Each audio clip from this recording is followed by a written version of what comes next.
حضرت مقداد رضی اللہ تعالیٰ عنہ سے روایت ہے کہ انہوں نے رسول اللہ صلی اللہ علیہ وآلہ وسلم کو فرماتے ہوئے سنا،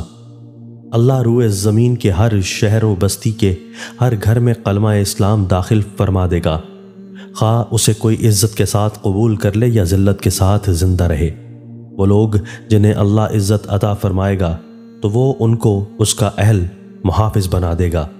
یا ان کو ذلیل کر دے گا تو وہ اس کی اطاعت اختیار کر لیں گے۔ میں نے کہا گویا دین پورے کا پورا اسی کا ہو جائے گا۔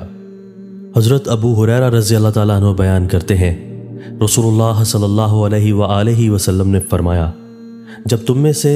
کوئی اپنے اسلام کو سنوار لے تو اس کا ہر نیک عمل 10 گنا سے 700 گنا تک بڑھا کر لکھا جائے گا، جبکہ اس کی ہر برائی اتنی ہی لکھی جائے گی حتیٰ کہ وہ اللہ سے جا ملے۔